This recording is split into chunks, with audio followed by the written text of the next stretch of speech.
The Dateable podcast is an insider's look into modern dating that the Huffington Post calls one of the top 10 podcasts about love and sex. On each episode, we'll talk to real daters about everything from sex parties to sex droughts, date fails to diaper fetishes, and first moves to first loves. I'm your host, Yue Xu, former dating coach turned dating sociologist. You'll also hear from my co-host and producer, Julie Krafchick, as we explore this crazy dateable world.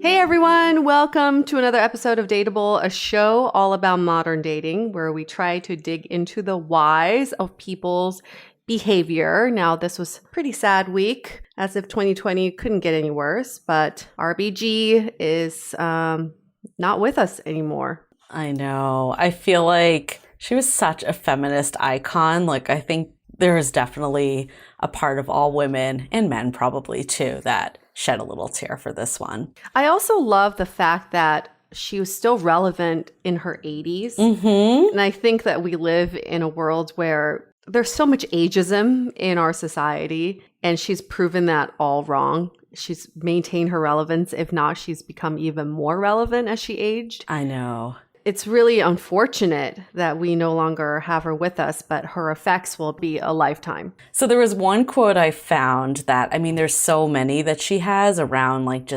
equality, especially in the workplace and just having a voice in the room. But there was one that related, I think, to relationships really well that I exceptionally loved. It was, women will have achieved true equality when men share with them the responsibility of bringing up the next generation. Amen to that. Seriously. And I think I might have jinxed myself last week talking about baby showers and all of this, because I feel like this weekend for me was full of baby stuff. I had a baby shower on Saturday, and then I had a 100-day party on today that was virtual. So at least the 100-day party was a half an hour. It was kind of like a quick get in, get out. And I feel the most uncomfortable I felt with COVID at the baby shower yesterday. So if I don't want to jinx myself, but I feel like it is payback for all the shit I said about baby showers the following week. I'm just really surprised that there was an in-person baby shower during this time. It was outdoors, but it was just there were people that traveled, and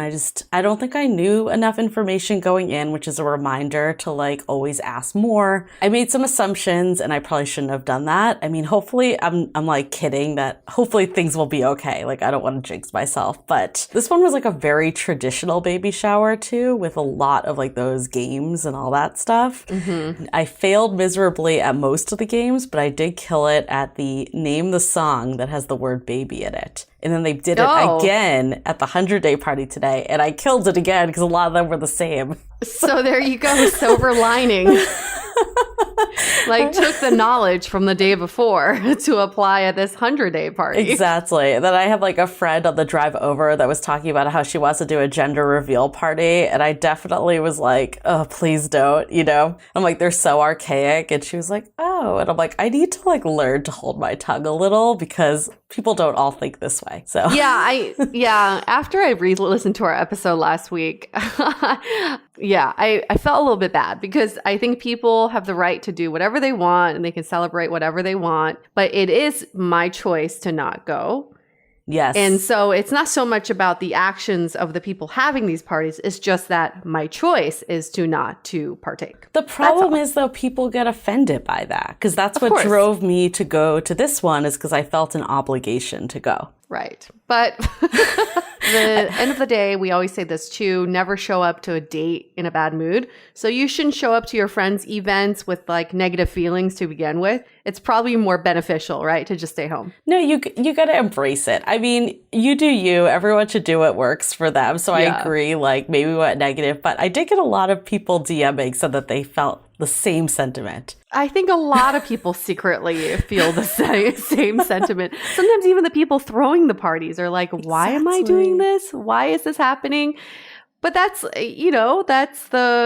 what society's been telling us to do. So that's what we do because we celebrate gender reveal parties. Something else that came out of last week's episode was, this whole discussion about virginity. And you brought up the episode of Sex and the City where they met a bunch of 20-year-olds who were celebrating their virginity. We just went on a hike today and there was a family hiking and one of the kids this boy, maybe around like 11, 12, was wearing a sweatshirt that said virginity rocks.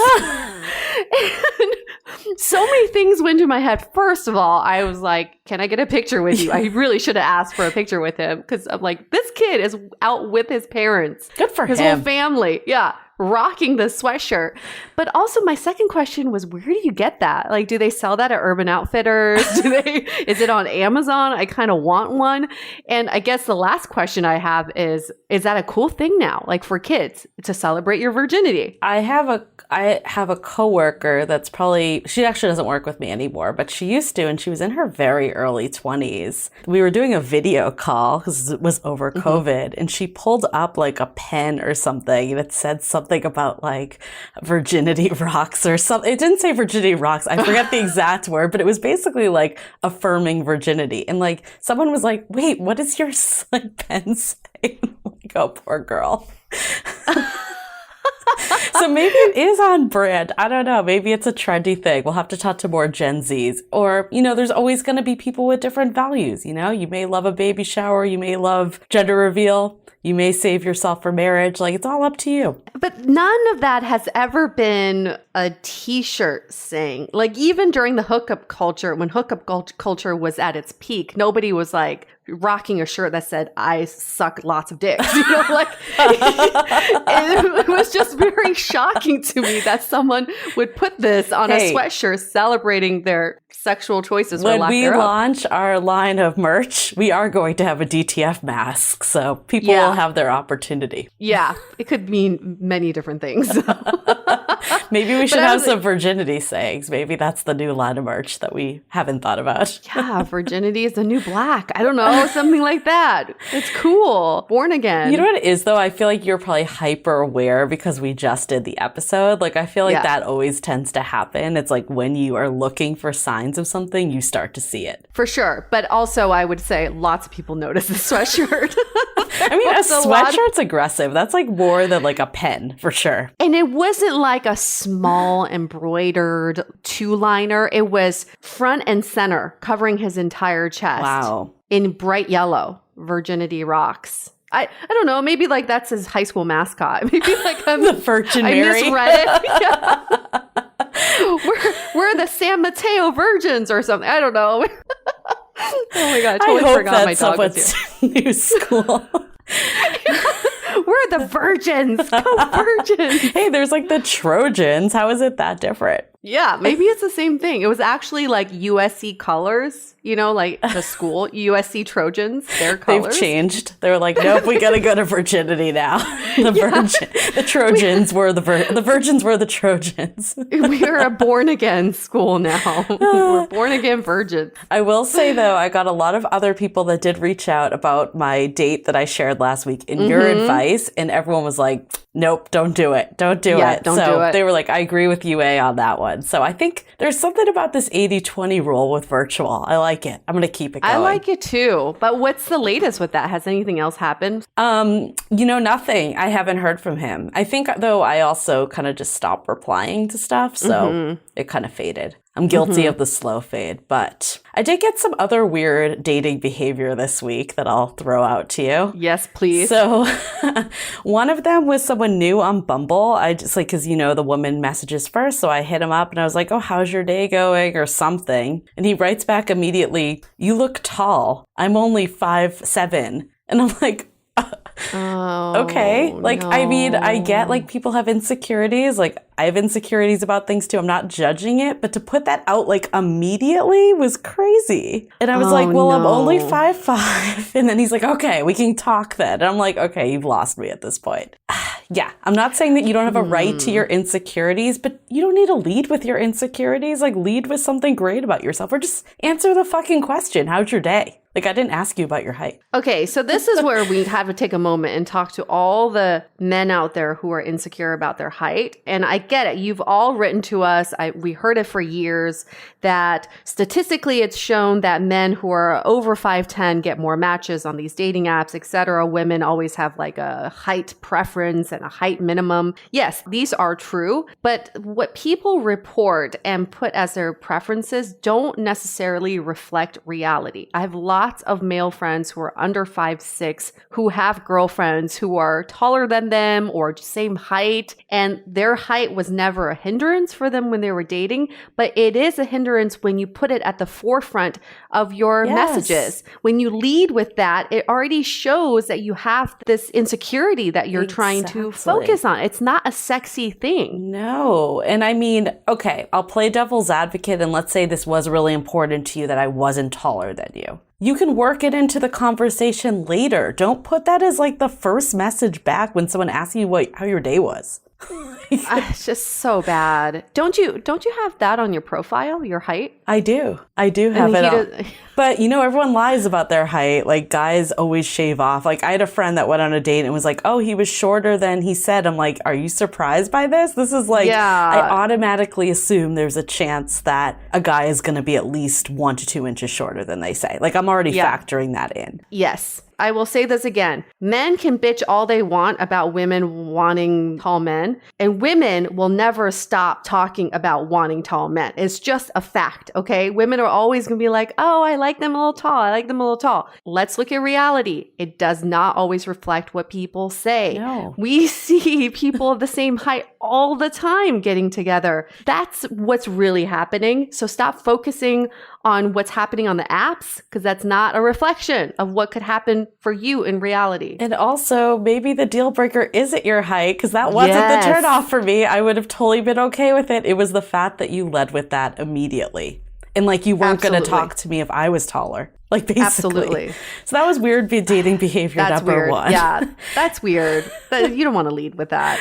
And then the second one I encountered was, I brought this up that I had a phone call date the week before.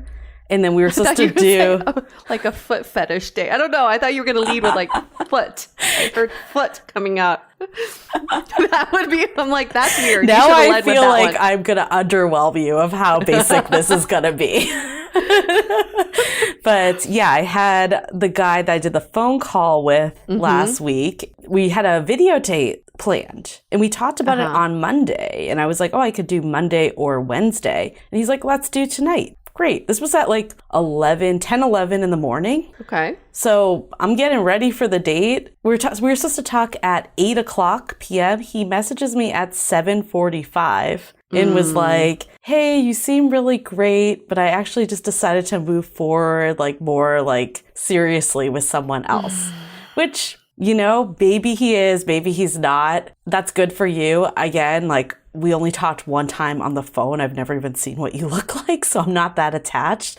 But don't tell me it's 7:45. Like, thank God I actually didn't get ready, because you and I had recorded earlier that day, so I already just did my hair for that. But what if I was spending all this time getting ready and then you just drop that? I'd be so annoyed. So that's my rant. When you told me about this, when this happened to you, my first thought was, what happened in the course of that day? On this podcast, we always want to get to the bottom of why people do the things they do.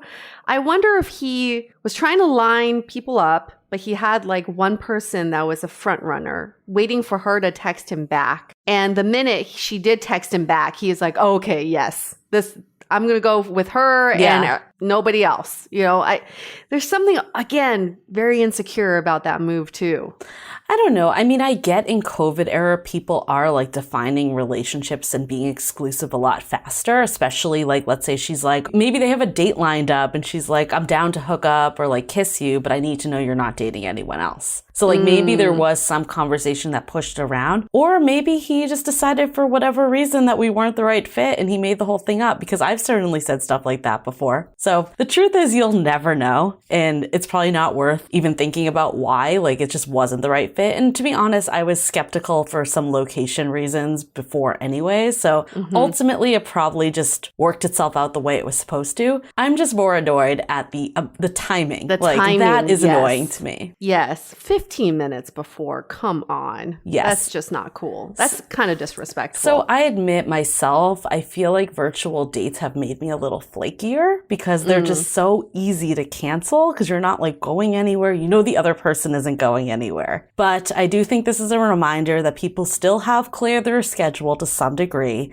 They still have maybe taken some time to freshen up and look their best on the video date. So I will be more conscious for myself moving forward. So I guess that's what I learned from this situation. Look at you, Julie Craft Chick, looking inward, not blaming other people. You're like, look at my own actions. I will make sure I won't so dateable let this right happen. now. You're so dateable right now. And speaking of being so damn dateable, any other dating updates before we get to our Would You Rather? No, my only other dating update is that I finally cut my freaking hair, which I feel like a new person. So anyone that's our plug for YouTube, but anyone that's checking us out on YouTube, seriously, I am always the first that says like dating really comes from within, but there is a side that you do need to look like the best you can be, right? Like never gonna say to like look a certain way, but I will admit after I got the haircut, I'm like, oh, I feel a lot more confident to go on video dates right now. Absolutely. You want to feel good about yourself. It could be as simple as a haircut or even like putting on mascara for myself sometimes. Yep. So I did haircut, eyebrow wax. I was like on a roll this week. Dang, you just went down that assembly line. Yeah.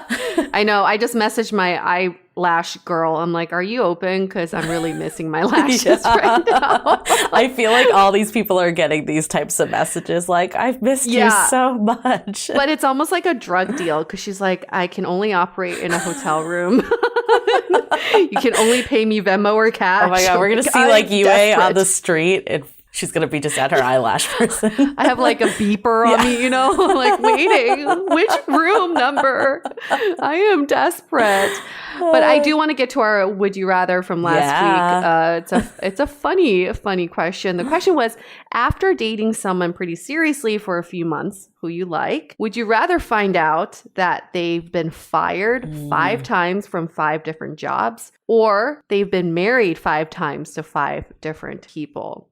Julie, what did you pick? I mean, I have to go with the 5 firings just because I'm just thinking about it logically. The amount of jobs one has in their lifetime, like you can have a lot of jobs where getting married 5 times feels like that's like a lot of your life, essentially. I would assume they were like quick turnarounds. And while I don't ever want to judge anyone for their relationship past, because I do think there's like always a bigger story and we never know the full picture, it would just make me gun shy entering into a relationship, I think, if someone had done that. But maybe I would opt to be like, just hear them out a little of like why, like what happened. Like maybe there was some valid reason or something that like, you just never know someone's situation. Like maybe there was a situation that it wasn't their fault it ended, or it ended because, wait, did they have to get divorced or could they have like been widowed? They don't know. So you don't know, right? You just don't know. So, but I don't know. I'm still going to go with the jobs. I would prefer that. What would you do?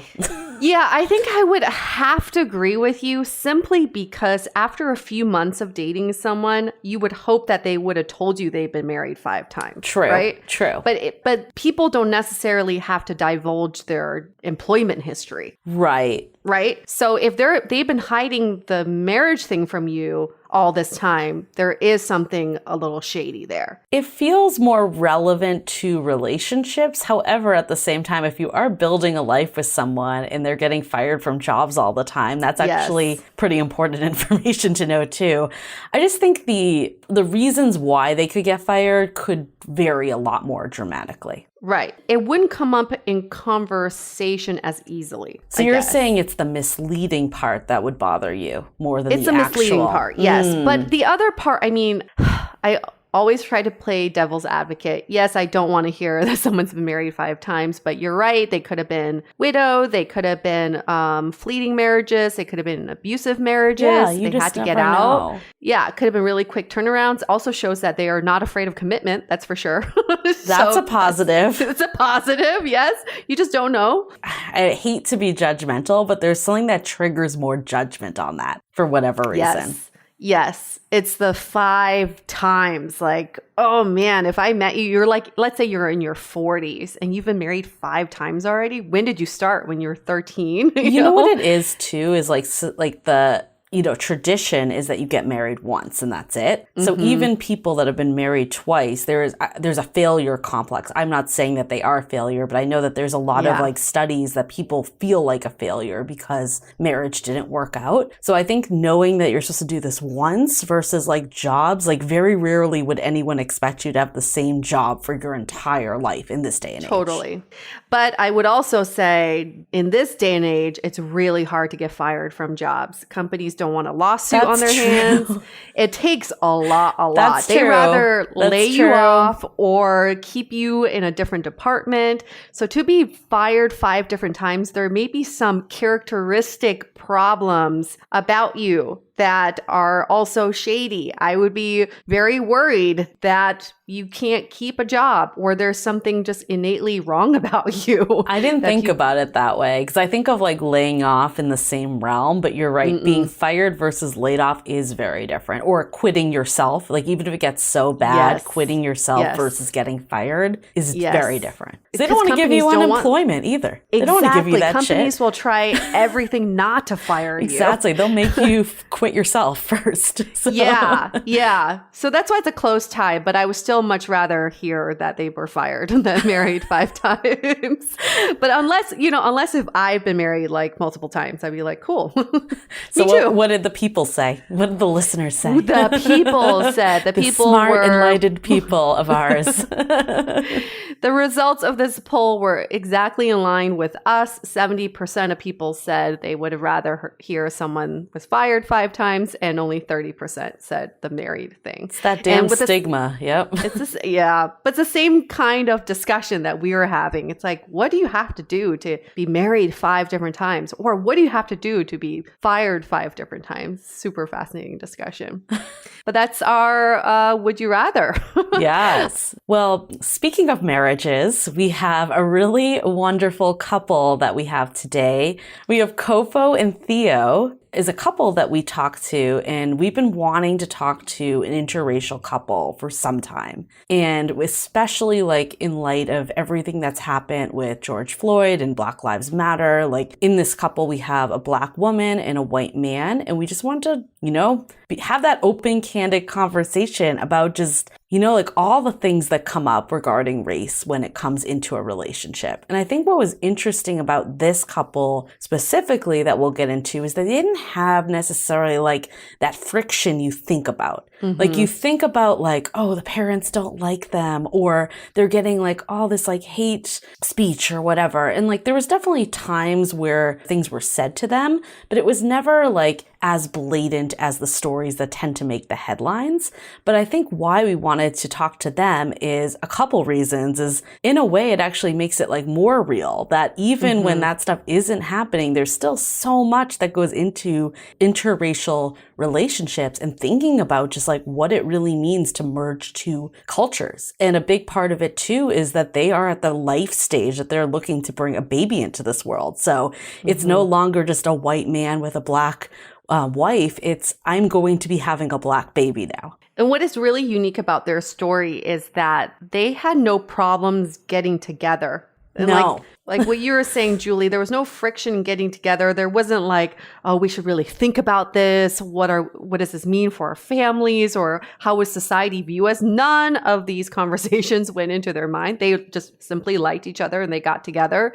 But what we're seeing is the evolution of their relationship in this marriage, in this time, in their own life stage of wanting to have kids and thinking about that next generation. Just thinking about having kids is bringing all kinds of conversations into their daily lives that they never really had before. And we witnessed some of that in real time on this episode.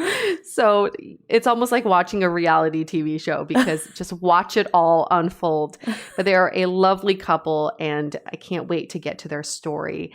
Before we do that, we also like to introduce other fabulous podcasts that we know of. And here's one. This one's called The Magic Magic Hour podcast. It's spelled MAJ for Mercedes and Jade, who are the two female hosts of the show. That's so clever. The podcast is all about self-healing, introspection, and becoming a light for others, a show dedicated to uncovering life's most coveted truths, where they interview world-renowned guests from all walks of life, revealing the specific recipe for becoming a remarkable person. This is what I love about this podcast. They include a section in every episode where they relay what they call a magic trick, which is like a life hack of some sort. It's simple and it's profound, and it helps you basically live a better life. So again, that podcast is called the Magic Hour Podcast. Announcements? Awesome. I think just quick ones, for anyone new. Definitely check out our Facebook group. This is where the magic happens, if we're going to tie it back. So the magic hour is every Thursday night when we do a happy hour. So there's just so much great conversation there. So definitely join the Secret Love in the Time of Corona by the Dateable podcast Facebook group. And if you want to keep the conversation going, we are all constantly on our Instagram. So you can DM us, you can interact with our posts. We're constantly putting up polls and stories, etc. Just random stuff, but also like insider information about our guests and the episodes. So that's at Dateable Podcast on Instagram. I think the last announcement is definitely share this episode with a friend. I think if your friend is in an interracial relationship themselves, it's definitely a go-to, but also even if you're not, I think there's just the more we can keep the conversation going about race and the fact that it does very much show up in dating and relationships and all the things we were just talking about, pretty much anyone can benefit from this episode. Yes. And let's get to the benefits now. Here's our conversation with Kofo and Theo.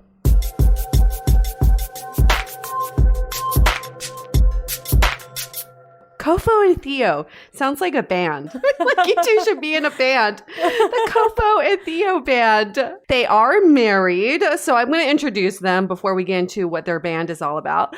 Kofo is in her mid-30s. She's Black, first-generation Nigerian American, originally from the Northeast, been in Northern California for the past 8 years, and she's married to Theo. Theo is also in his mid-30s. He's white. He's also originally from the Northeast. Been in Northern California for 10 years. So this is the first time we've really given the introduction with people's ethnicities, because this discussion is about interracial relationships and marriages. So how long have you two been married for? We've been married for 2 years now. We've been together for, 18 years? Didn't really want to rush into things, huh? It's funny because it was my fault. When we were in college, he's all graduating now. And, my dad is asking me about marriage. And I'm like, no, I have to be me before I'm a we. And then he took that to heart for how many years? I don't know, 10 more? Yeah, exactly. Very patient. So yeah. Let's go back to college then. You met in college. How did this meet cute happen? Well, we were friends. I was not interested in him like that.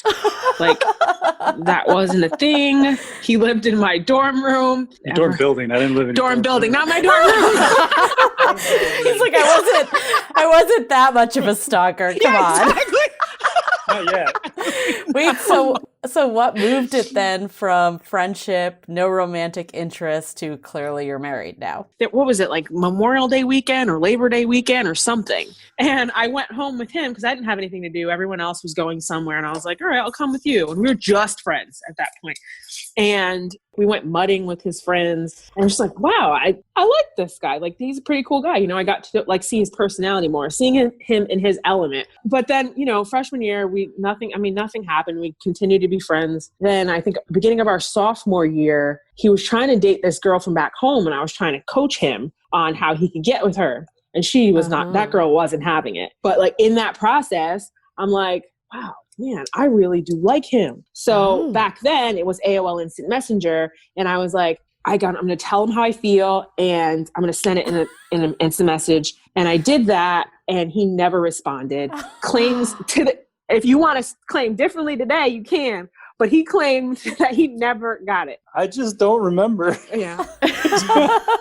Theo's like, I get so many instant messages that And half of our audience is having major flashbacks, and the other half has no idea what we're talking about. they're right like, now. what is AOL? They're like, what is that? You mean LOL? What is I don't think that? it had the little bubbles like iMessage though. No little bubbles. You couldn't see if anybody was talking. It was just dead silence for a while. It was heartbreaking. And Kofo, did you pour your heart out in Oh, this yes! instant Are message? you kidding me? This was a long message. I was like, you never know how you really feel about someone until you like get to know them. And I really figured out like through this process that like I really like you, and nothing. Nothing. Yeah, but as you learned, I could have read it and thought I was going to reply and just completely forgot. Which he does a I lot. do that a lot. He's like, I replied. What? To a message where someone's pouring their heart out to you? You just forget to reply? Get him. Thank you. So what moved it then? Like, how did this actually progress?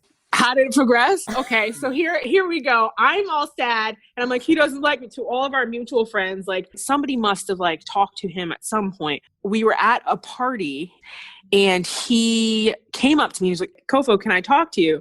And I was like, what do you want? Because at this point, I'm over it. I don't want to hear anything. Like, I've just kind of accepted that it's not going to happen. And he's like, will you be my girlfriend? And I booked it straight out of the room, went to a friend's dorm room that was like 2 floors up. And I was like, don't tell him I'm here. He just asked me to be his girlfriend. He calls her knowing full well where I would have gone. Cause like we were like best friends at that time. And she tells him where I am. He comes up, we have a talk. And then he's like, and then it was over from there. Did I hear this correctly? You were running away from the man who asked you to be his girlfriend. Yes. Got it. Yes. Okay. You thought that was the right thing to do. I was terrified. Yeah. It was survival instinct. Survival instinct. It was probably good.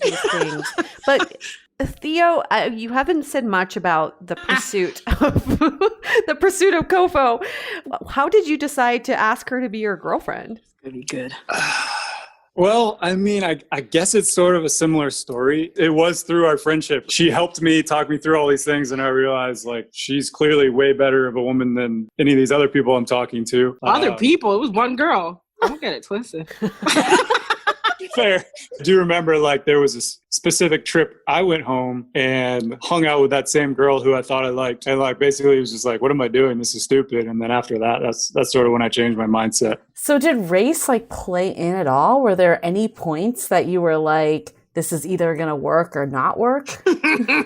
A week later. Fancy you should ask that. Oh, a week later. A week later, I was like, I got to thinking about it. I'm like, I don't know how this is going to work. Because clearly, if somebody asks you to be your girlfriend, that means that you're going to get married. So I'm like, how does this work? I'm like, that was my next step. And I was thinking forward, And so I called him over to my dorm room. I made him dinner, and I told him that like we weren't going to get married. So I didn't see how this was going to work. Because in my eyes, like I didn't bring up race with him, but that's what I was alluding to. That, it was just going to be difficult. Like what, I just didn't see it working. And he didn't leave. Like he just stayed there and we watched television, and it just continued. Like I tried to end it because of that, and he just stayed there. Yeah, pretty much. I was just I was a sort of dumb young kid. I didn't think any different of it. I just was like, whatever, we can figure it out. How hard could it be, right? Like, yeah. Also, to be fair, what college student is thinking if we date now, we're gonna get married? Me, Kofo was. Mia. If you're doing something, it's got to be worth it. There's an end game. I would be a little bit close to that too, I suppose. Yeah, we're both unique in that way, where we're like, okay, if you're in the relationship. So had either of you dated interracially before? I mean, it's not really a boyfriend. I had a guy that I thought was cute, like right before college, but that wasn't really dating. He happened to be white, but that was just all that was available to me. That's romantic. Not Theo. a preference, just what was there, basically. Yeah, I suppose that's fairly accurate. Then I was pretty naive and just whatever, date whoever I like. Where I grew up, there There wasn't really a lot of diversity, so. So were there any challenges that you faced in the initial stages of your relationship, other than the normal relationship challenges anybody would face? I'd say, I mean, we'd go to, parties, or we'd go out in public, and, you get comments here and there. And obviously I'd be more inclined to notice them. What kind of comments? Just like, nasty, like name calling, N-word plenty of times, mostly directed towards me. And anytime he noticed, like really wanted him to notice, especially if we were at a bar, because then he'd want to start a fight. Mm-hmm. I'm like, no, let's not, we're not doing that. Like, yeah, I think you got kicked out of one bar because the bartender called me I can't even remember what it was, but he called me some slur, and To your face? Oh, yes, to my face. And this guy popped off, and we got kicked out because he just kept going after him. And of course, the bartender didn't admit to doing anything wrong. So. But these were comments directed towards you, towards me, not towards your relationship or you as a couple. It'd be comments towards me, or comments towards like, or what are you doing with that one, or like, things like that. And have you experienced any sort of pushback from the Black community? For as many comments as I got about me being the N-word, or me being this, or why are you with this? I get comments from Black community saying, oh, you couldn't find a Black brother, or you couldn't find a Black man. And it's like, that's funny. I remember more of those. Because that's more directed towards you too. That's true. Yeah. How do you respond to those, or do you even bother responding? I mean, it'd just be like a dirty look. And are you kidding me? You just keep walking. Oh, first of all, because it's like, where were you when I was single?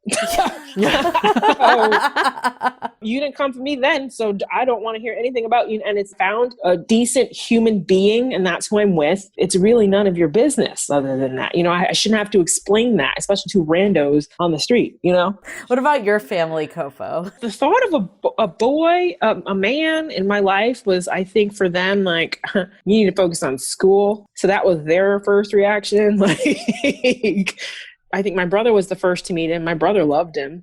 My brother, like you guys kicked it off right away. We found out later at our wedding, my dad, had this speech. My parents are from Nigeria, but they watched all these American movies, and he'd watched, what's the name of the movie? Blue Lagoon. He thought that Theo looked like the main character from the Blue Lagoon. So at the wedding, he admitted that when they would come to drop off groceries at school, Theo would be there to help.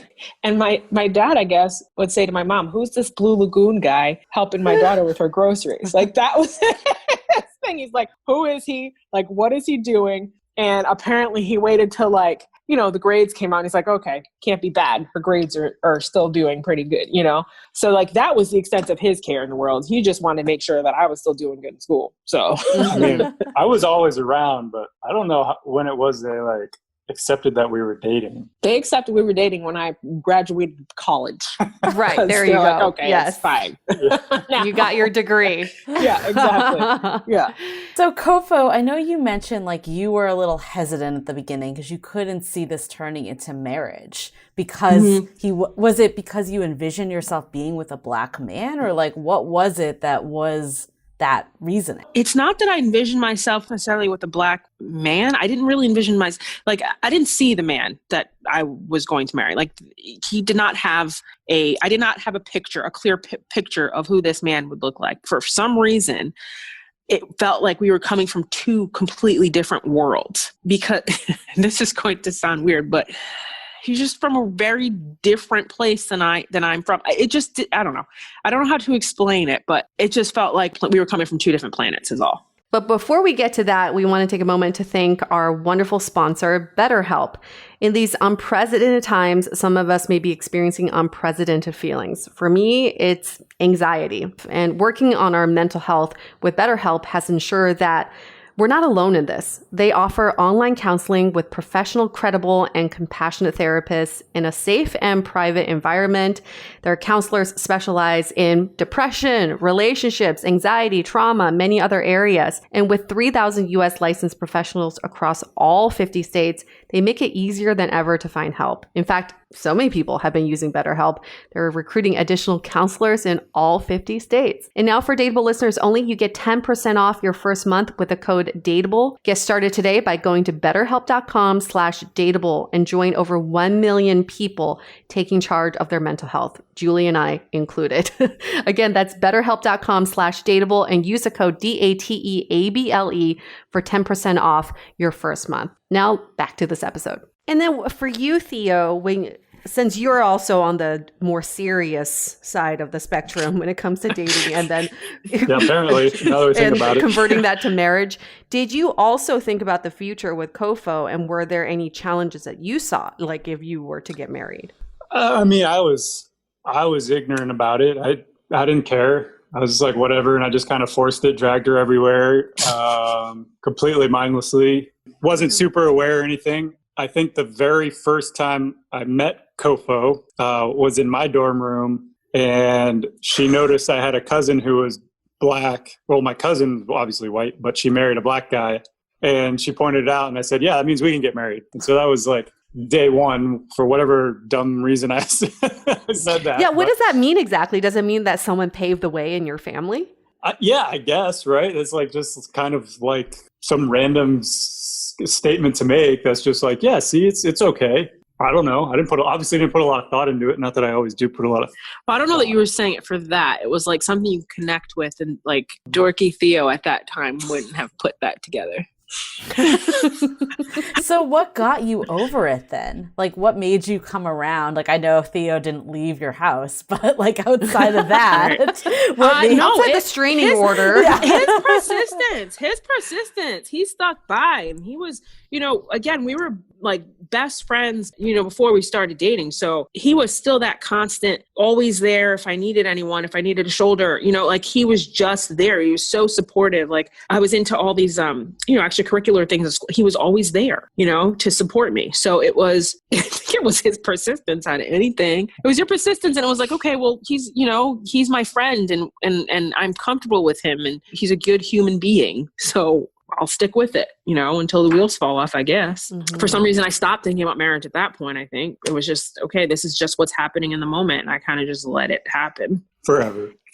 Yeah. Forever. Yes. And then, I think it's interesting you guys bring up like during that time in college, we can all reminisce about those years in college where you're just kind of naive and dumb and idealistic and you just think the world will be exactly how the world is in college. Right. When did it hit you that the real world was so different than the college world? I don't know, maybe seeing like a darker side of society. It was definitely those times when you'd leave campus and get, different looks. Because on campus, it's like pretty diverse, but you leave campus, you get the different looks. Or when we'd go visit his hometown and his hometown, like my hometown was not diverse at all, but that's the hometown I'm used to. So I know that space. But then to go to visit his hometown and there being no diversity and being scared because it's an environment I don't know, that for me was not a wake-up call, but it was something that I had to hold on to, to be cautious of, just to like keep my guard up a bit, just to protect myself, And for you, Theo, were there any surprises? I mean, bring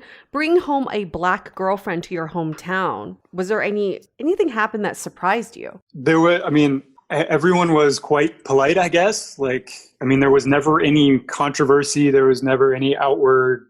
They're like, Theo has a girlfriend. Yeah. She's just such a caring person. People usually latch onto her as soon as they know her, right? Like that's always been my catch is like, I know I'll throw her in a situation. She'll talk for both of us because I would go off in a corner usually and find something weird to do. And she's off talking with everybody, making sure my grandparents are okay, like making sure everyone's taken care of, helping out. So yeah, I think the intros were all pretty easy. There was not a lot remarkable about them. We hung out with a wide array of my friends. I went to public school, I went to private school, so I had like a pretty wide array of people from different backgrounds, albeit not diverse. Yeah.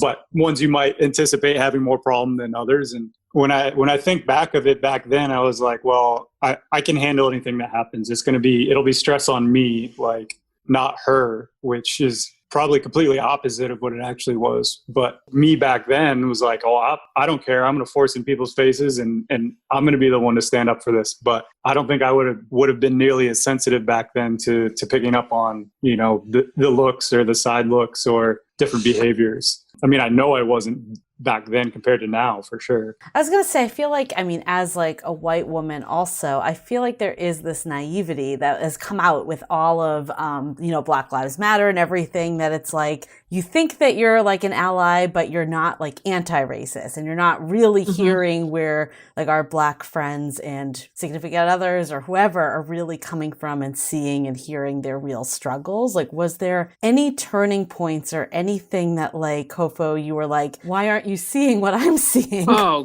girl. I'm an extremely passionate person, things I believe in. Whenever, you know, anything would happen, and this is pre, you know, George Floyd and, you know, pre Ahmaud, you know, things would happen and I'd react, you know, I'd talk to Theo about it and I wouldn't get that same passionate response from him. For me, I'm like, okay, I guess I'm just being too passionate. You know, at times I would just be like, oh, I'm just doing too much. You know, I just need to like calm it down a little bit. But, you know, over time, that's like, wait a minute, you're not as angry as I am. And I'm going to need you to be as angry as I am because this is real stuff that's happening. And yes, it's not to me, but it's to people that look like me. It's to people that look like my brother. It's to people that look like my father. It's to people that look like my mother. And it could be me, right. You know? So that's definitely changed. He's been such a champ. Like he's really putting in the work to understand. And at first I think we'd had these conversations, you know, years back, and he didn't necessarily get where I was coming from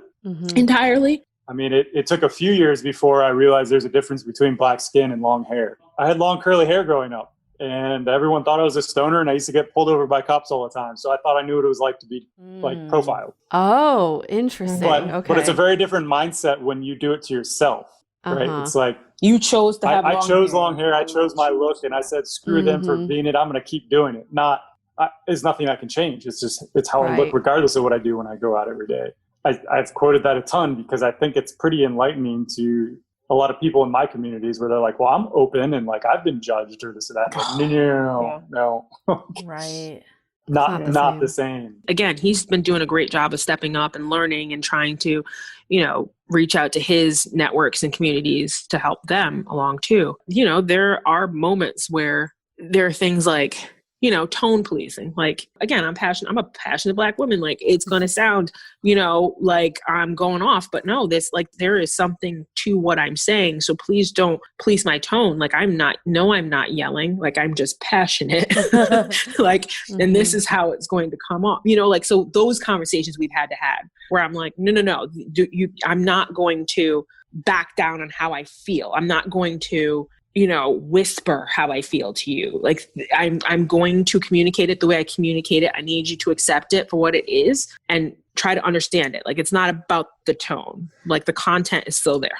No, systemic racism works. Hands down, it works, right? Like, I was fully tuned to, you know, all the things you can read about now we've got an example again last week of like making the Black person look bad, but make the white person look good. There must have been a justified reason. Your natural intuition as a white person who's grown up here, that must be the truth. And that must be how it is. Or that somebody's overreacting, or that like, for example, if we're talking, I'm overreacting and I just need to calm down. Like, that was more, mindset. To be honest, it's probably been the last 4 years. The way I described it once is like when the current president was elected, I remember having these conversations about, I really don't care about the politics, but it scares me because this guy doesn't care about human rights. And I don't know what that's going to mean. And that was sort of like the depth of my thinking. And at that point, like, it felt radical to like follow Sean King. And it's just gotten worse since then. It's gotten more and more real and more accurate to the point where, like, I mean, my day-to-day is affected at this point, right? Like,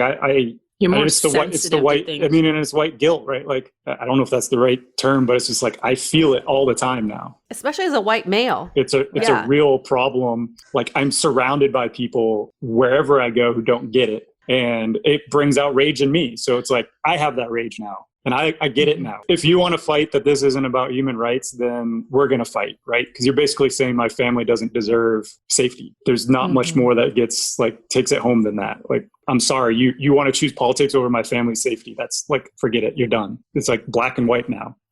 Literally. Literally.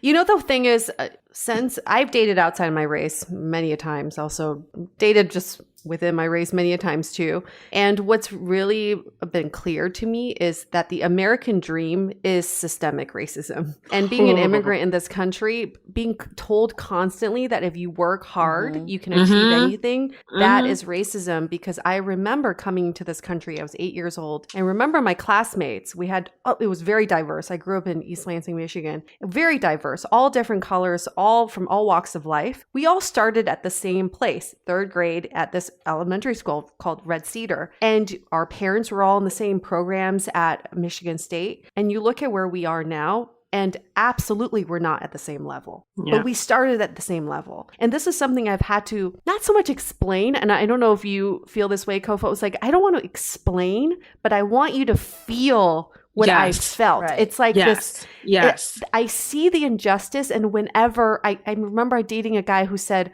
oh, you know, anybody can play football if you work hard enough. Anybody can be really good at it. And I'm like, do you not see that is just not possible in this country? So I think that's part of like what I've learned from dating outside my race is not the explaining. I just want people to feel it with me. 1000%. And I think it's tougher when you're in the relationship and you're like, no, you're supposed to love me. You know me. You know me for me. Like, I need you. Like, you love me. You know me. Why do I have to explain why this is making me angry? Why do I have to explain why this is making me, so sad? Like, why it affects me so much? I don't want to have to keep explaining. There are too many explanations.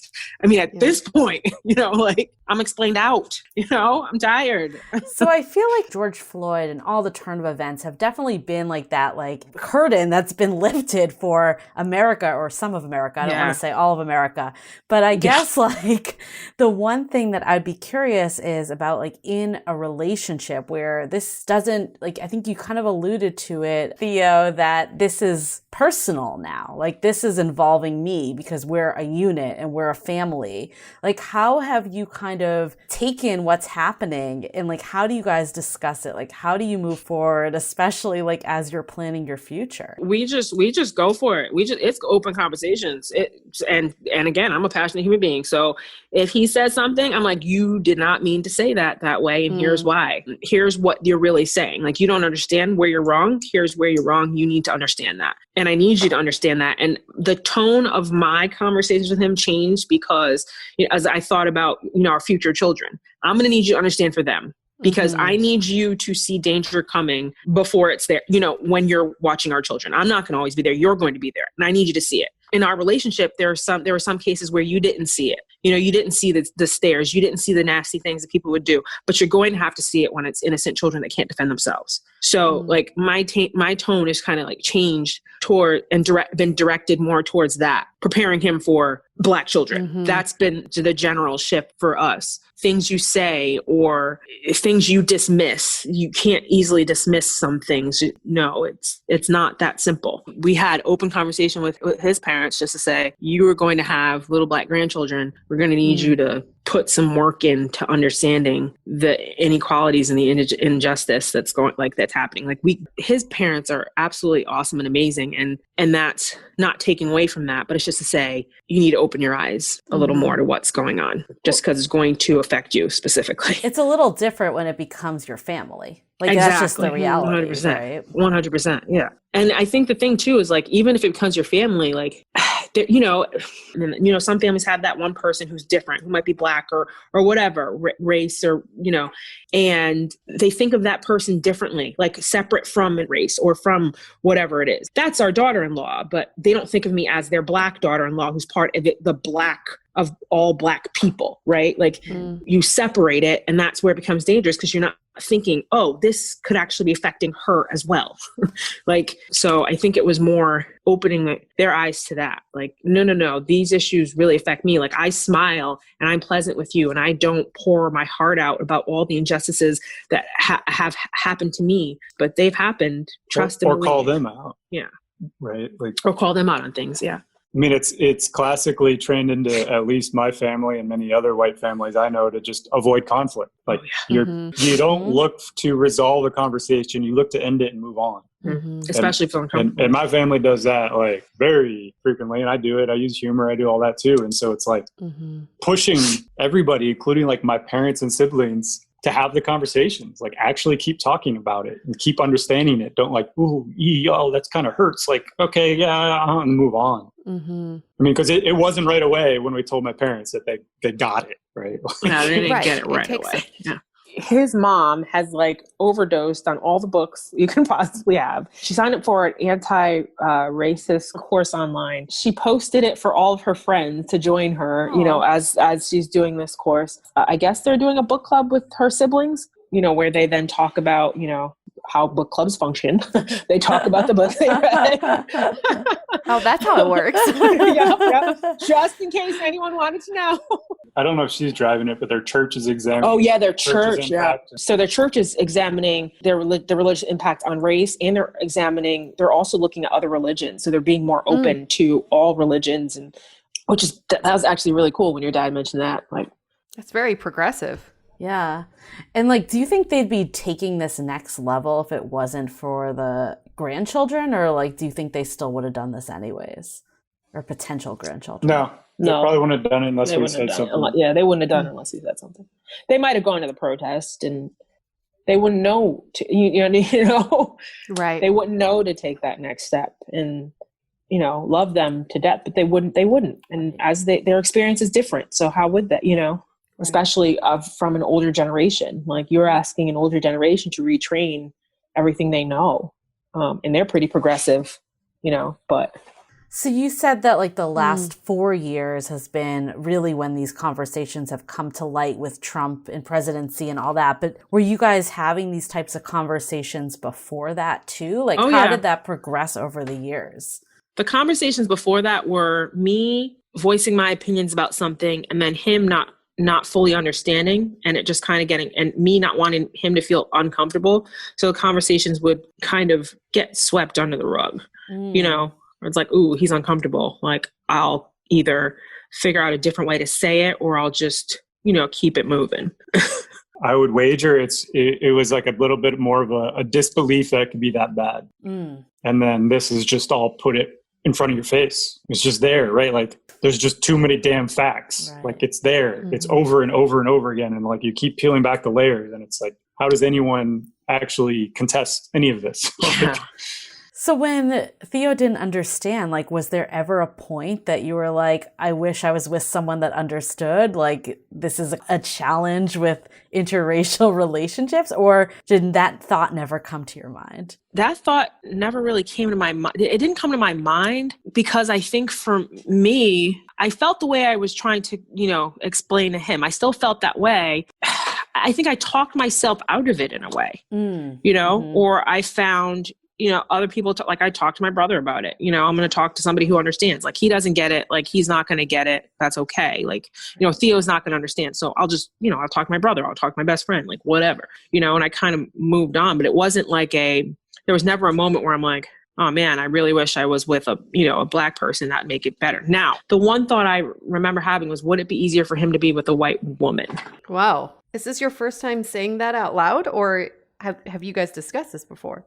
That's my first time saying it out loud. Like, I haven't really like discussed that with him, but that, like, sometimes it's just like, wow, there's a lot of baggage here, like there's just a lot. It's like, maybe it'd be easier if he was with a white woman. But for me, it's just like, I just needed somebody to understand, I didn't necessarily put it in context of being with a Black man. And Theo, how do you feel hearing that thoughts even crossed her mind? I'm not surprised. I mean, I think that's probably partially what was driving her to try and break it up after a week. She would have been thinking about difficulties for me. I mean, that's just her. She's too damn empathetic for her own good. And that's what she would have been thinking. So yeah, I'm not surprised she's thought that at all. I mean, there's obviously new things we have to deal with by being in this relationship. And yeah, there's probably some hunky-dory other versions that have different problems, but they're not these. And it's probably pretty easy to argue that they're simpler problems.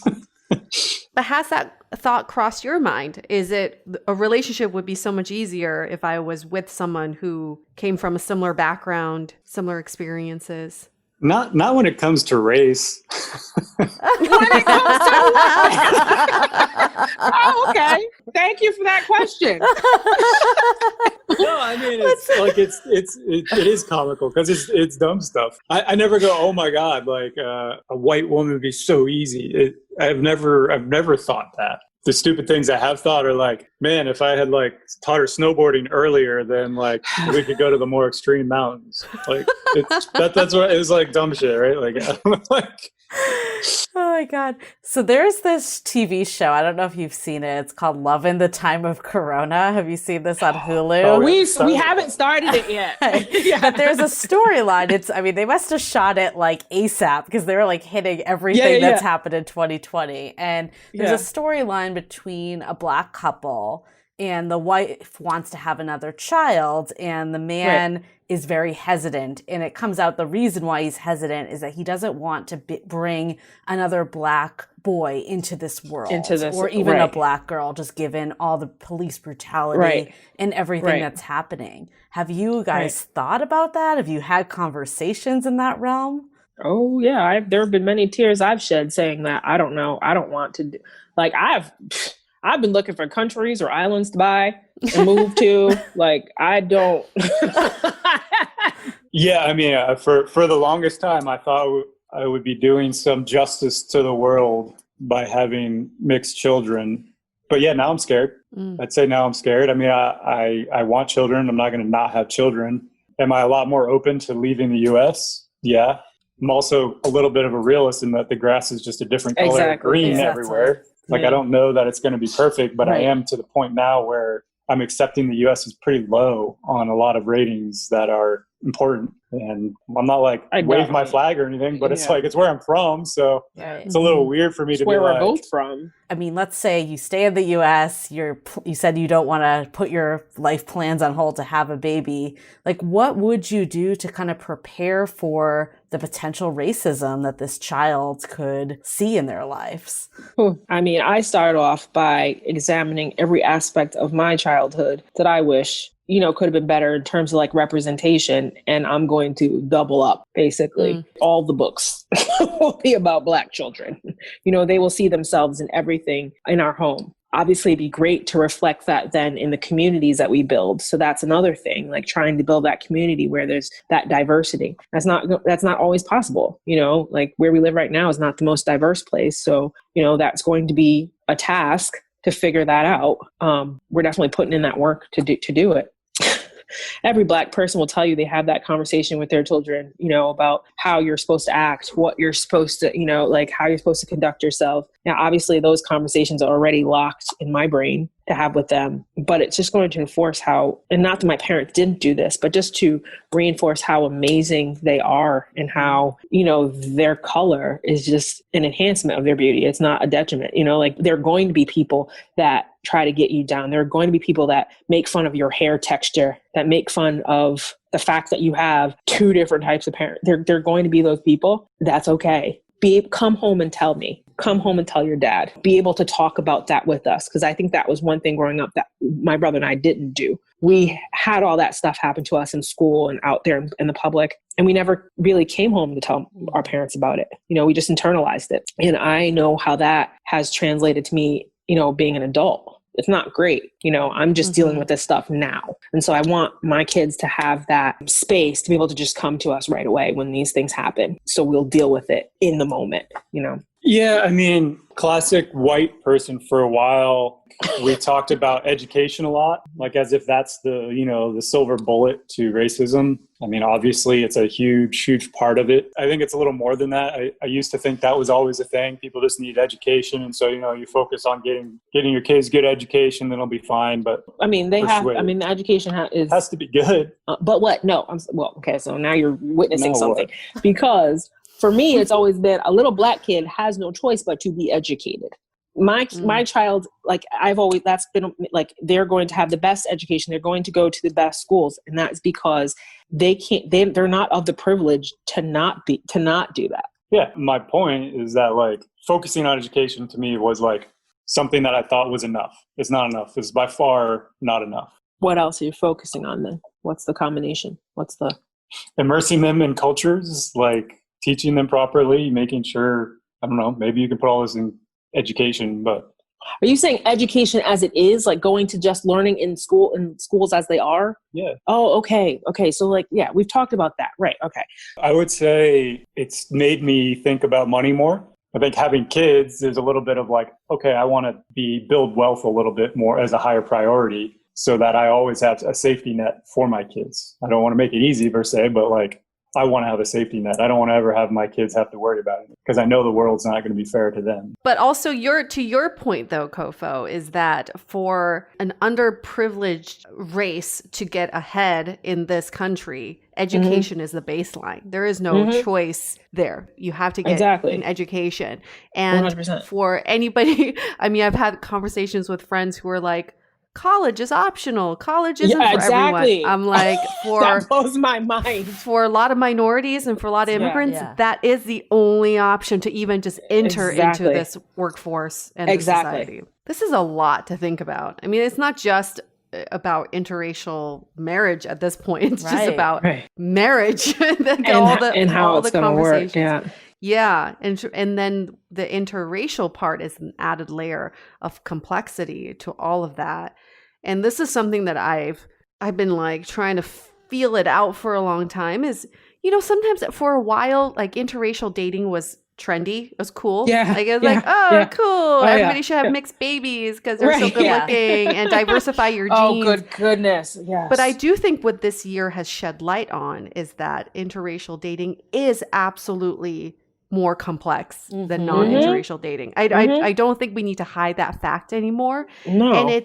And when we enter into interracial relationships, we are taking on the plight of your partner as well. Yeah. That becomes your 100%. Fight. That becomes your struggle. And then when you frame it in a way of offsprings, brings a whole other level. That's not just our fight anymore. Right. This is like this. Our village, what we're 100%. Fighting for together. Well, because Theo, you're now like having a Black child in this world, right? Like that's like something, I mean, like I know that you are obviously like you guys are a family now, but it is taking it one step further. Yeah, it's a big step further. Kofo can take care of herself pretty well, but children can't, right? It's like a very different thing. Not that I should allow Kofo to always take care of herself, though. She rolls her eyes. But yes, this is we're peeling back the layers of what used to be like so trendy and cool. It's cool to date outside your race. I've also had guys tell me I can date you, I won't marry you. You know, I've had that conversation too.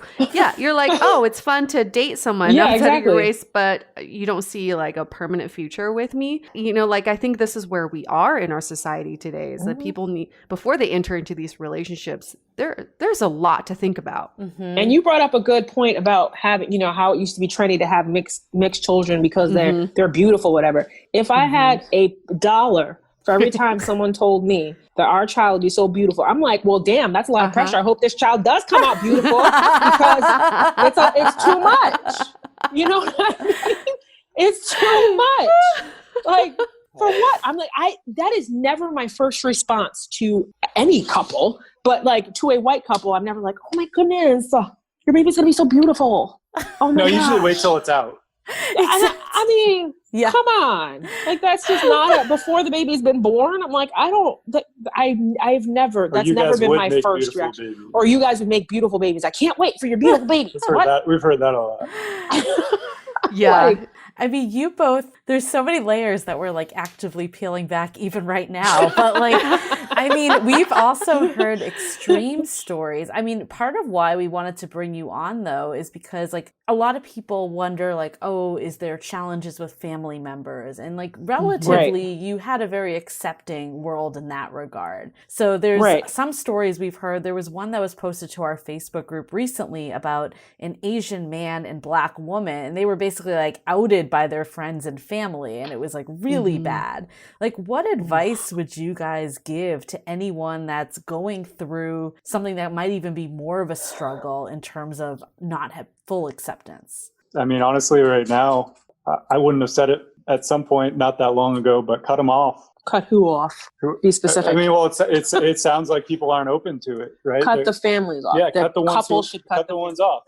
Like that's how important it is, right? If this is a person you choose to be with, you need to make it clear to everybody else that they're that important and you're willing, right? Like, I mean, I have family members that I've gone to battle with, and then they've wanted to just say, "Oh, we looked through a different lens or something," and I said, "No, we're not going to keep talking." And that's on he's referring to a family member that's on the forever Trumper spectrum of things, to where he has had to explain, "I'm going to need you to understand that there are things that affect that this man is doing that aren't unacceptable." Like, I agree with that. I would say though that, you know, there are some families where it's a little harder to just cut people off like that, you know, so it's not so easy to just say, "Deuces, you know, I'm out." It's more difficult. And I think in that instance, you have to really reflect on your relationship and say, and really try to understand if you are in it for the long haul, because cutting off a family member in that type of family means a whole different, it's not ignored. That's something that will affect you emotionally for a long time. Like, it isn't easy for some people, especially especially a direct family member. Family, I'm talking about a couple removed here. Yeah, but the direct family members, that's the point. Like, how do you deal with that? And I think for that, it's really look within yourselves, and can you make it without that support? Because if you continue to do what you're doing, I mean, either they come on board or they don't, but understand that that's, again, another battle you're going to have to fight. You know, like, holidays aren't going to be the same, or you might not have holidays, and that's going to define your relationship. If that's the case, the two of you have got to be tight, like solid, like you've got to be there for each other in every aspect, you know, because I think for us, a lot of the time it was like us against the world. It felt like. Yeah, I was just going to ask you that. Do you feel like it's you against the world? Yeah, we've said that to each other sometimes, like even, you know, with friends and family, whatever. Sometimes it's just felt like us against the world. And that's how we've been able to get through a lot of tough stuff, you know? It's like, well, I've got you, you've got me. Here we go. To your point, like, probably should have that deep down conversation with yourself before you get to the stage. I said, you better have that deep down conversation. Are you going to be able to separate from your family? It's not going to go away. In case it gets better, but yeah, you might not be talking to a father or a mother or something like that. Yeah. That's a big deal. It's a very big deal. It's going to affect you emotionally. It's going to affect your relationship very directly. Like, you might start to resent the other person for that, you know, Right. And you want to make sure you are having those conversations and being open about it and not just letting it go. You have to confront it. Don't just ignore it and just figure, oh, well, we're like a million miles away, so we don't have to ever see them or talk to them. No, like, you got to confront it, you know? Like, I know we've talked so much about it, and I love this whole, like, me against the world, like me and you against the world. Like, is there any other benefits that you really feel like being an interracial couple has helped you both develop personally and then also strengthen your own bond? I mean, I'm perfect, so I don't know. He needs all the help he gets. I'm just kidding. Just kidding. I can say by leaps and bounds, I have far more perspective than I ever would have if I had not been in an interracial relationship for so long, by the way, right? Like, it wasn't like day one or year 5 or year 10. It was a while. I'm sure if I thought about it a little longer, it helps in probably all parts of life. Realizing how many different perspectives there are and how you need to look at things differently, and you need to assess what's really going on to a deeper level. I mean, how much good food exists in the world? Yep. Yeah, as she would say, food with flavor. Yes. It's true. I didn't really like spicy food before I had Nigerian. And now he cooks it. Now he makes it. Look at that. Wow, that's incredible. Find you one who can cook your food. What about you, Kofo? I would say that I've become more patient in trying to explain things to him, and more willing and open to explaining things to him or to another person, period. Because for a time it was just like, you know, hold it all in, internalize it. It's like, just deal with it on your own. Keep it, like, just keep moving forward. Being in this relationship with Theo has caused me to, you know, communicate those things that, like, the emotions that are, you know, going through me, like, more openly, just to get them out there. Like, I don't have to suffer and be sad or angry on my own and, you know, complete that cycle by myself. I have him, and obviously that's not because he's white necessarily, but obviously the whiteness amplifies it some, just because like, again, we're constantly having to have the conversations, daily. But yeah, I would say it's made me more open and patient in communicating my emotions about race and inequality. Well, sometimes when you date someone who's too similar to you, you have the same internalized problems and issues where the common denominator cancels each other out and you don't address them. But by being with someone who comes from a totally different background, it's almost like therapy for you too, because you have to constantly like take a step forward and think, oh, why do I feel that way? And look at your childhood, take a step back. It is part therapy and it's part trauma, right? Yeah. Because it's having to relive all of that stuff. But that's okay, because again, that's where the therapy part kicks in. I have to get it out and I have to grow from it and learn from it and figure out how I want to make sure our children don't experience that same thing, Well, this is a good way to talk about takeaways too, because I feel like this is definitely generating some ideas for me of what I'm taking away from this conversation. So here's a trend we've been seeing this year is that a lot of people are opening up their preferences on their dating apps due to the nature of what's been happening this year. So I think everyone's kind of exploring outside their race, exploring outside of their usual type, which is great. But we're also getting a lot of newbies into this category of not knowing how to enter into interracial relationships. And I guess the takeaway I would have for anybody who is entering into these relationships is to know that it is not going to be easy. I mean, I think we can't sugarcoat it. No. It's not going to be easy. There are levels of complexity. And also you have to get your armor ready because there may be some battles and you have to get ready to fight. But it's so worth it in the end. The feeling of us against the world is actually a very incredible, empowering feeling to know that you and your partner can take on this world, 100%. Especially in light of what's been happening. So I think that's a huge takeaway for anybody who's new to, dating outside their race. The other takeaway I have is it really affected me when you were talking about your offsprings and your kids and how you would raise them. I think that's a conversation people can have on dates these days, not about their kids together, but to say, in light of what's happening in today's society, how would you raise your kids today? Yeah. And how would you navigate what's happening? I think that would be an incredible conversation to have with someone. 100%. Even if you're not in an interracial relationship, you should be having that conversation. Yeah. Yeah. It doesn't have to be that. And the thing about that too is like not only how you would raise your kids, but how are your friends raising their kids? Because those are the kids your kids are going to hang out with. Yep. We've had that conversation. We're like, oh, okay, cool. So this one's going to be a little, you know what? Great. We'll be over here. Right. I never even thought about that. Oh, yes. Yeah. Oh, yes.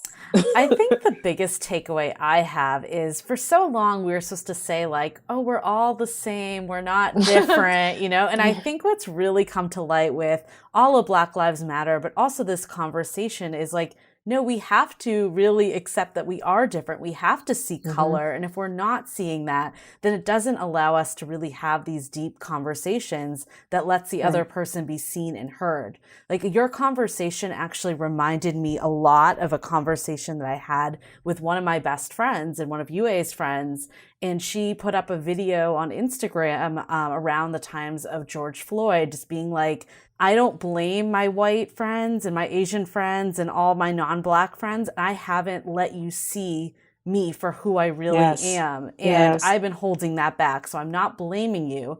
And it kind of reminded me of your conversation. It's like for so long, it's easy to be like, oh, am I overreacting? Or they don't get it. Or, like I'm sure, I don't know what I've said along the way, but I'm sure I've said something that was like brushing feelings under the rug a little. And like, I think it's so important that we just put that open and, like, the party lets them be fully seen, and then the receiving end also really doesn't try to empathize, just lets them be heard. I think so often we try to find solutions to problems, and sometimes people don't want a solution; they just want to be heard. No, yeah, 100%, 100%, and it's hard. In our networks and friends and groups, like I'm usually the one Black person. So it's difficult being the one, Right. you know, and it's difficult then, given everything that's happened, I've been more vocal with more people publicly about how I feel and how this stuff affects me and things that have happened to me, to the point where people are like, wow, I didn't know that happened to you. I'm like, well, yeah, what do you think? I'm going to sit here and have, you know, 1,000,001 conversations about how kids picked on me for my hair, picked on me. Like, that's not how you set it up. You didn't set it up for me that way, you know, and that's not your fault. But alas, here we are. You know? Right. I think the other takeaway I have is throughout this whole thing, you both just looked at each other as another person, as a person that you fell in love with. It wasn't so much about race, especially when you're in college and you kind of, you know, you're not even thinking about any of this stuff. And I think though, one of the things we've heard from past episodes that we've done of people that are like struggling more in the dating scene is when they get fetishized or they get like comments about their race. And I think everyone has unanimously said is, I just want to be treated as an individual. I don't want people to be so fixated on my race, even if it's supposedly positive, right? So I think one takeaway that I have from this whole convo is like, you guys really, you know, you just love each other for who you are, not necessarily the race part. 100%. I mean, for me, 100%, because if it was a race part, it wouldn't have lasted. It would. Well, I would hope not. If the only thing holding you together is each other's race in this country, you're like, you're getting a little tanned. This is not working for me anymore. My God. She's like, put lotion on. No, I mean that's another difference on race. Like, I put lotion on every day. Like, I have to put lotion on. I can't be dry. Okay, that's the thing. This man is aging like a raisin. He refuses to put lotion on, like won't moisturize, and doesn't understand that like there's a process that goes with being a Black woman. There is. Hair. Oh, that's another one. We won't talk about that. Let me put on a wig. Why do you have to put on a wig? It's a protective style. I'm going to need you to stop asking me questions and get over it. Just embrace it. Go with it. Just appreciate the end product. It's called Black girl magic. I need you to give me a compliment and not ask questions about why I'm doing it. We do have one last question we ask all of our guests, which is, since you're on the Dateable podcast, what does being dateable mean to you? I think being dateable for me is the same as being a good friend, as being a good family member, as being a good community member. It's being a decent human being for the love of all that's good. You know, it's not, you know, everybody throws around ally and all this. And I can't stand the word ally. I tell you that much, because what does that mean? Like, what is that? That gives you a badge for something you should be doing anyway. Right? It gives you a gold star for being a decent human being. I don't do gold stars. Just be a decent human being. That's it. That's it for me. Just be decent. Yeah. Just and be to decent. return IMs. Yes. Don't forget that. Full circle. I was probably on ICQ. Oh, I remember ICQ. What was that noise it would make? I can't remember. It's like a little bird. And Theo, for you, what does being dateable mean to you? I don't know the last time I thought about that, but I wouldn't hope you were thinking about it. I think for me, it just starts with a conversation. Like, you have to, it would have to be someone who's transparent, and, you know, you talk to them and you can trust what they're saying and go from there. Really, like that's the start of it. If you can't feel like at ease and have a natural conversation and honest with each other, for me, I err on the side of too transparent and honest, I think. But like, there's no reason to beat around the bush and play games. Like, let's just have a real conversation and see from there. Like, we got deep convos to be having about race and systemic racism now. Fabulous. There it is. Marriage. It's fun. I swear it is. We got Theo and Kofo. Thank you so much for telling us your story and sharing your experience. Yeah, thank you for having us. Of course. And thanks for letting us watch things as it happens. I mean, I felt like I was watching a show. At some point, I forgot we were on a podcast. TV show is really good. What's going to happen next? It was like real time working it out. I love it. Yeah, it was. It was like, this is Because there are a couple of times there, I'm like, what are you saying? That's normal. Can't wait for the next episode. But for all of our listeners who really enjoy this conversation, we would very much appreciate a 5-star review in Apple Podcasts. podcast because that helps us bring more guests just like Theo and Kofo to tell us their stories and not be afraid to share them because now they know we're legit people. So thank you again for sharing your story. Thank you all for listening at home. And we're still looking for guests for the season. So if you like to share your story, you know someone who can share their story.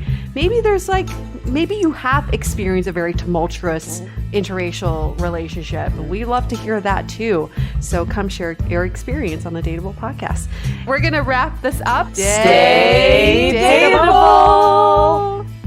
The Dateable podcast is part of the Frolic Podcast Network. Find more podcasts you'll love at frolic.media/podcasts. Want to continue the conversation? First, follow us on Instagram, Facebook, and Twitter with the handle @DateablePodcast. Tag us in any post with the hashtag StayDateable, and trust us, we look at all of those posts. Then head over to our website, dateablepodcast.com. There you'll find all the episodes as well as articles, videos, and our coaching service with vetted industry experts. You can also find our premium Why series where we dissect, analyze, and offer solutions to some of the most common dating conundrums.